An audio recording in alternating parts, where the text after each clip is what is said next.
भक्त कितने प्रकार के हैं? तो भक्तों के भेद बतलाए 3 प्रकार के भक्त।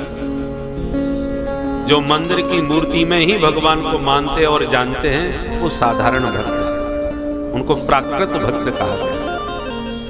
और जितनी श्रद्धा मंदिर की मूर्ति में हमारी निष्ठा है, भगवत बुद्धि है, ऐसी श्रद्धा और निष्ठा किसी संत सद्गुरु के प्रति हो। संत वैष्णव कोई आ गया तो मानो साक्षात हरि आ गए। संतों में वैष्णवों में इतनी निष्ठा और श्रद्धा बने तो मध्यम कोटि का है। उत्तम कोटि का वो है सिया राम मैं सब जग जानी। जितने भी देहधारी हैं सब परमात्मा के ही स्वरूप हैं। मंदिर की मूर्ति हम बनाते हैं, मंदिर हम बनाते हैं, प्रतिष्ठा हम करवाते हैं, तब हम उसमें परमात्मा को निहारते हैं। और ये जो मूर्तियां बैठी हैं ये कौन से जयपुर के कारीगर ने बनाई हैं? ये सारी मूर्तियां भगवान की बनी हुई हैं और ठाकुर जी ने ही प्राण प्रतिष्ठा करके इनको भेजा है। तो भगवान की बनाई मूर्ति और प्रतिष्ठा में हम घृणा करें और अपनी बनाई मूर्ति और प्रतिष्ठा में हम भगवान को निहारें तो भस्मन ने जो होती सर। ये सब देखो, आ माने अनार पढ़ाया जाता है बच्चों को, का माने कबूतर पढ़ाना पड़ता है, परंतु का माने कबूतर ही नहीं होता। का माने कमल भी कह दो, कुछ भी कह दो, पर अक्षर ज्ञान के लिए ये सब समझाना जरूरी होता है। उसी प्रकार पहले मंदिर में ठाकुर जी को निहारने की दृष्टि तो आप प्राप्त करो। ये का माने कबूतर की शिक्षा है। प्राइमरी पास किए बिना आप एमए पास कर ही नहीं पाओगे भाई। अक्षर ज्ञान तो ठीक से हो जाए पहले, वो जरूरी है।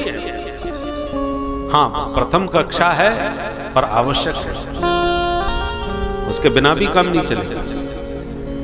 यदि हम सब में कण कण में भगवान है ये बात सत्य है, पर प्रारंभ में कोई कण कण में भगवान की बात करे तो वो उतनी ना दृष्टि है, ना उसकी भावना है, ना इतनी उसकी सामर्थ्य है। वहां तक पहुंचने में उसे समय लगेगा। इसलिए कक्षा से कक्षा में प्रवेश करता हुआ जाए। पहले मंदिर में ठाकुर को देखो, फिर संतों में देखो, फिर मनुष्य मात्र में देखो, फिर जीव मात्र में देखो, तब आप पीएचडी हो गए। माया का स्वरूप बतलाया अंतरिक्ष नाम के योगेश्वर ने। माया से बचने का उपाय बताया प्रबुद्ध नाम के योगेश्वर ने।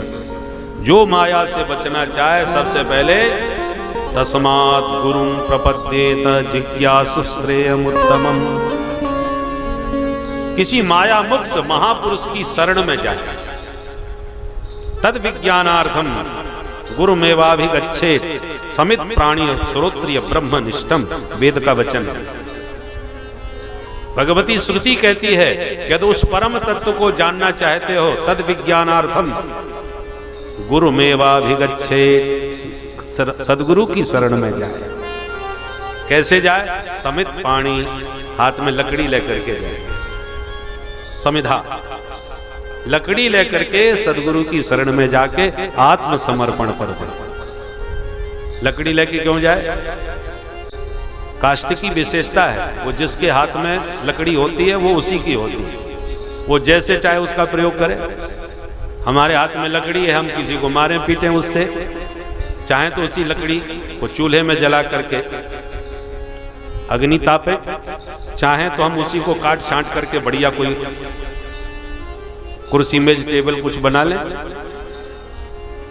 जिसके हाथ में लकड़ी है वो उस लकड़ी का किस ढंग से प्रयोग कर सकता है। लकड़ी का अपना कोई पुरुषार्थ नहीं होता, वो तो हो गई, अब तुम्हें जैसे प्रयोग में लाना है लाओ।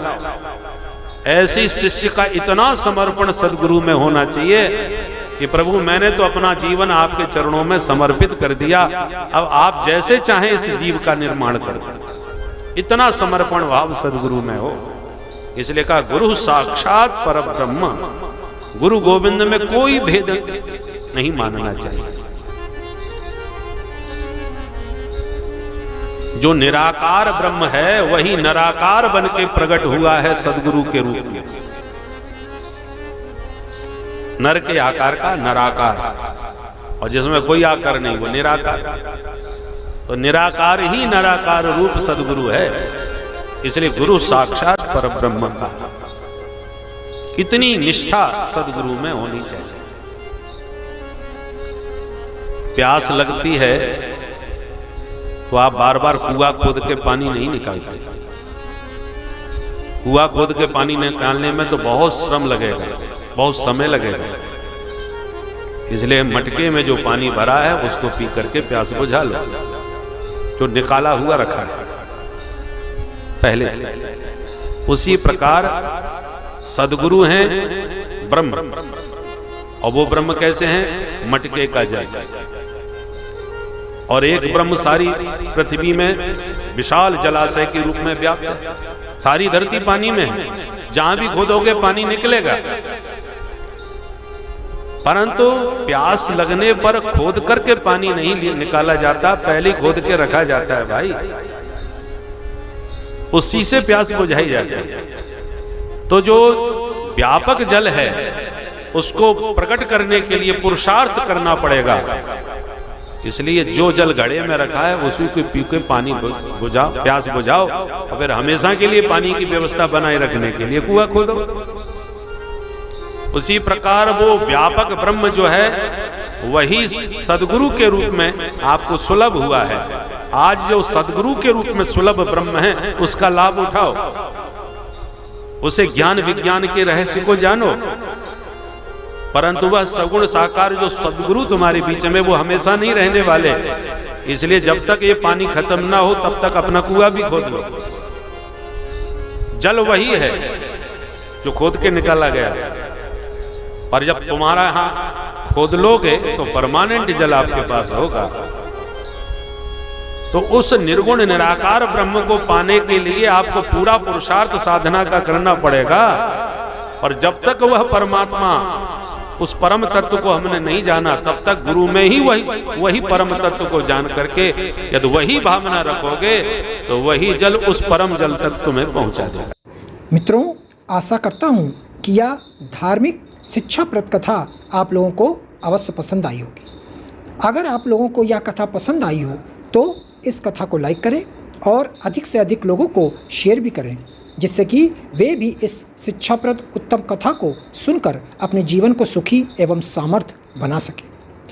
मित्रों, अगर अभी तक आप लोगों ने हमारे चैनल को सब्सक्राइब नहीं किया है तो तुरंत सब्सक्राइब कर लें, जिससे कि नोटिफिकेशन के माध्यम से आप लोगों को हमारे नए नए वीडियोस, शिक्षाप्रद कथाएं तुरंत प्राप्त हो सके और आप उसको सुन करके अपने जीवन को सुखी बना सकें।